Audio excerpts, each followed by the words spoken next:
Nirvana news 18 सब पर नज़र सबकी खबर।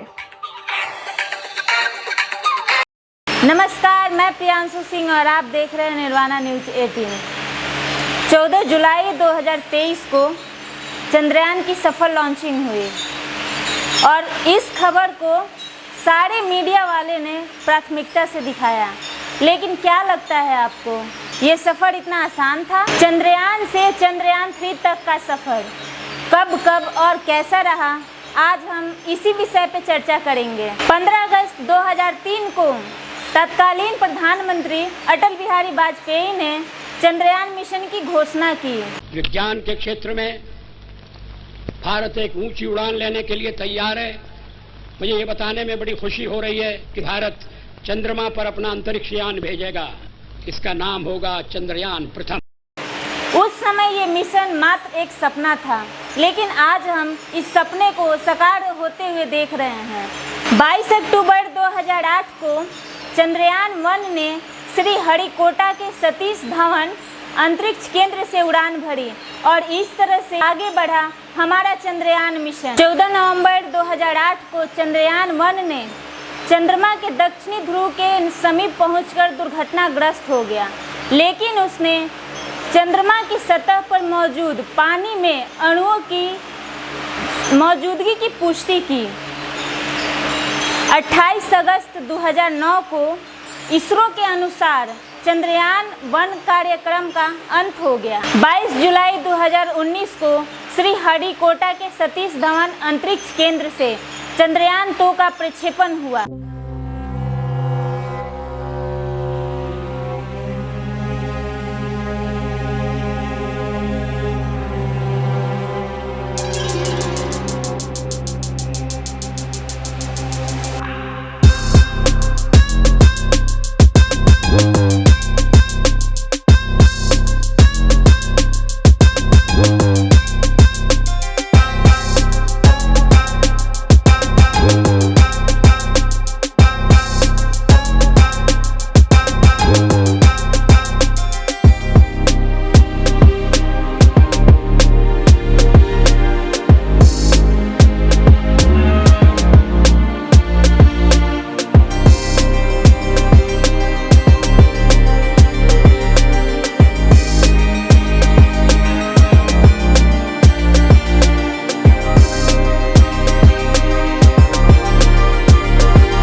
चंद्रयान 2 ने चंद्रमा की कक्षा में प्रवेश किया।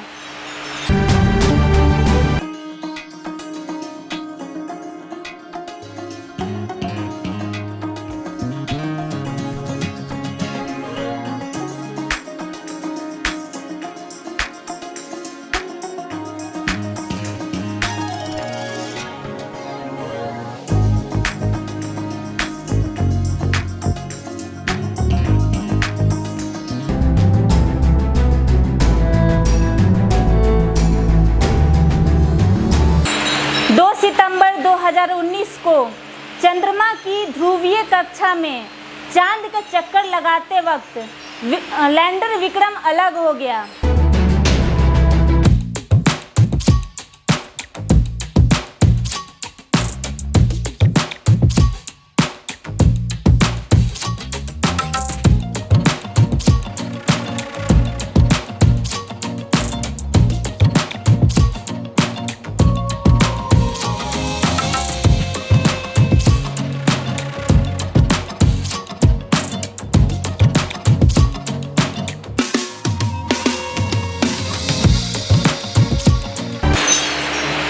की सतह से लगभग 2 किलोमीटर की ऊंचाई पर लैंडर की जमीनी स्टेशन से संपर्क टूट गया।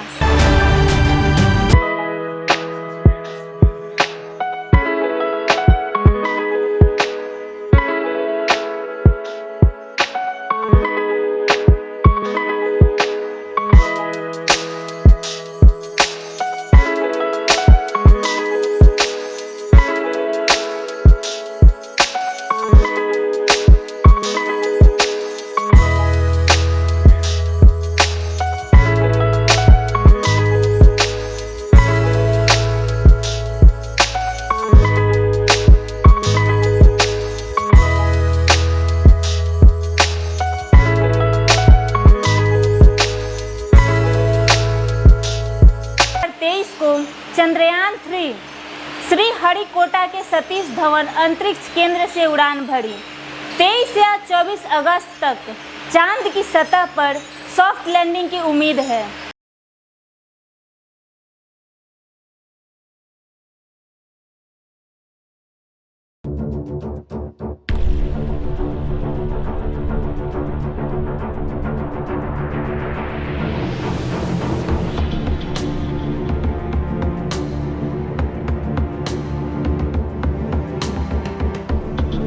चंद्रयान 3 को छोड़ने के बाद रॉकेट के हिस्से कहां गिरे? बूस्टर रॉकेट, दोनों हीट शील्ड, लिक्विड इंजन और क्रायोजेनिक इंजन कहां गिरे? चारों गिरे अलग अलग स्थान पर। कौन से हैं वो चारों अलग अलग स्थान? चंद्रयान 3 की लॉन्चिंग 14 जुलाई 2023 की दोपहर 2:35 पर हुई। करेक्ट 2:35 पर रॉकेट LBM-3M4 का इंजन स्टार्ट हुआ और चंद्रयान 3 को हमारा रॉकेट LBM-3M4 बादलों को चीरते हुए चंद्रयान 3 को लेकर चांद की तरफ चला। 130 सेकंड बाद यानी आसमान में 62 किलोमीटर की ऊंचाई पर पहुंचने पर दोनों बूस्टर रॉकेट से अलग हो गए और रॉकेट का मेन इंजन स्टार्ट हो गया। 196 सेकंड पर रॉकेट से दोनों हीट शील्ड अलग हो गईं। 307 सेकंड पर रॉकेट से लिक्विड इंजन अलग हुआ। रॉकेट से लिक्विड इंजन अलग होने के बाद क्रायोजेनिक इंजन स्टार्ट हुआ और चंद्रयान 3 को लेकर पृथ्वी की कक्षा की तरफ तेजी से बढ़ा और कुछ दूर जाकर क्रायोजेनिक इंजन भी बंद होकर चंद्रयान से अलग हो गया और भारत का चंद्रयान 3 लॉन्चिंग के 16 मिनट 15 सेकंड बाद पृथ्वी की कक्षा में स्थापित हो गया। लेकिन अब आपके मन में सवाल होगा कि चंद्रयान 3 से अलग होने के बाद रॉकेट के चारों हिस्से, बूस्टर रॉकेट, दोनों हीट शील्ड, लिक्विड इंजन और क्रायोजेनिक इंजन कहां गिरे? हम चलिए जानते हैं स्टेप बाय स्टेप विस्तार से। सबसे पहले अलग हुए दोनों बूस्टर रॉकेट, जाने कहां गिरे? चंद्रयान 3 को ले जाने वाले रॉकेट का पहला हिस्सा जो धरती पर गिरा वो है उस रॉकेट के निचले हिस्से में किनारों की तरफ लगे स्ट्रैप ऑन यानी बूस्टर रॉकेट। इसे इसरो ने नाम दिया था S-200। ये रॉकेट से करीब 2 मिनट 7 सेकंड के बाद 62.17 किलोमीटर पर अलग हुए। उस समय तक रॉकेट मुड़ना शुरू करता है। स्ट्रैप ऑन की लंबाई 26.22 मीटर होती है। बता दें कि रॉकेट को अलग करने का कार्य मशीनों के माध्यम से किया जाता है। LBM-3M4 रॉकेट के इस पहले हिस्से यानी बूस्टर रॉकेट बंगाल की खाड़ी में गिरे हैं। इसरो के वैज्ञानिकों ने सॉफ्टवेयर और पैराशूट की मदद से इसको बंगाल की खाड़ी में गिरा दिया, जिन्हें जल्द ही नौसेना या भारतीय तटरक्षक बल खोज लेगी।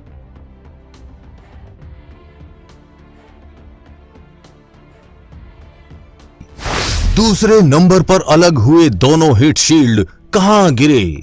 ये रॉकेट का सबसे ऊपरी हिस्सा होता है जिसके अंदर चंद्रयान 3 रखा था।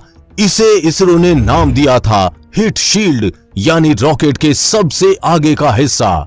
196 सेकंड पर रॉकेट से दोनों हीट शील्ड अलग हो गई थी। इस प्रक्रिया को PLF सेपरेशन कहते हैं। ये 114 किलोमीटर ऊपर अलग हुआ यानी कारमान लाइन से ऊपर अंतरिक्ष में।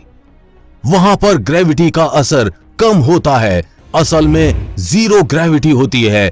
जहां चीजें अंतरिक्ष में तैरती हैं वो बाद में धीरे धीरे धरती की ग्रेविटी में फंसकर वायुमंडल पार करके धरती पर किसी जगह पर गिरती हैं। वैसे वायुमंडल पार करते ही आधे से ज्यादा ये जलकर खाक हो चुकी होती हैं। दोनों हीट शील्ड के साथ भी ये ही हुआ होगा।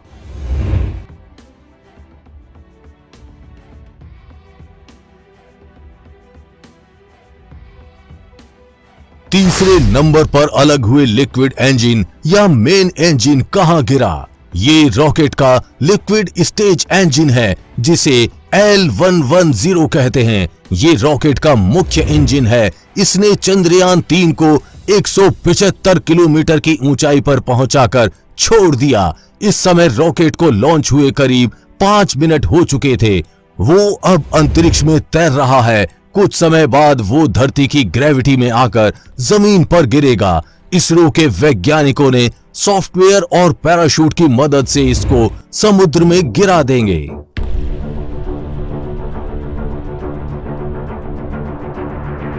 चौथा हिस्सा यानी क्रायोजेनिक इंजन कहां गिरा, इसकी कहानी अलग है। क्रायोजेनिक इंजन यानी C-25 चंद्रयान 3 को 176.57 किलोमीटर की ऊंचाई पर ले जाता है। यहीं पर क्रायोजेनिक इंजन बंद होता है और क्रायोजेनिक इंजन भी बंद होकर चंद्रयान से अलग हो गया था और चंद्रयान 3 की लॉन्चिंग के 16 मिनट 15 सेकंड बाद पृथ्वी की कक्षा में स्थापित हो गया। लेकिन जिस गति से क्रायोजेनिक इंजन जा रहा था उससे वो 5 किलोमीटर और ऊपर चला गया। क्रायोजेनिक इंजन पीछे अंतरिक्ष के वैक्यूम में तैरता रहता है, उसी गति में जिस गति में उसने चंद्रयान 3 को छोड़ा था। अब ये हिस्सा अंतरिक्ष में है, इसे आने में थोड़ा समय लगेगा। इसरो के वैज्ञानिक और दुनिया भर के साइंटिस्ट किसी भी रॉकेट लॉन्च के बाद उसके हिस्से पर नजर रखते हैं। रॉकेट के हिस्सों पर नजर रखने का फायदा ये होता है कि वो कब और कहां गिरेगा इसकी भविष्यवाणी की जा सके, ताकि जब रॉकेट के हिस्से जो अंतरिक्ष में हैं वो वायुमंडल पार करके नीचे आएं तो किसी को नुकसान ना हो। ये किसी के घर, किसी विमान, जहाज या आबादी वाले इलाके में ना गिरें।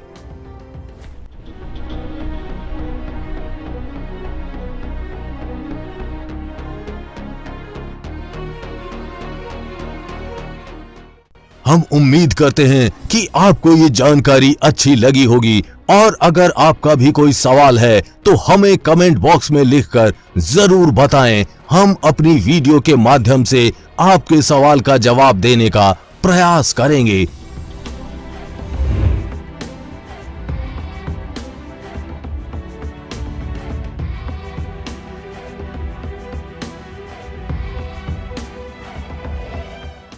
चंद्रयान 3 पर आगे भी अपडेट्स आती रहेंगी, इसलिए अपडेटेड रहने के लिए चैनल को सब्सक्राइब करके बेल नोटिफिकेशन ऑन जरूर कर लें। वीडियो को लाइक शेयर करना ना भूलें। निर्वाणा न्यूज़ 18 सब पर नजर, सबकी खबर।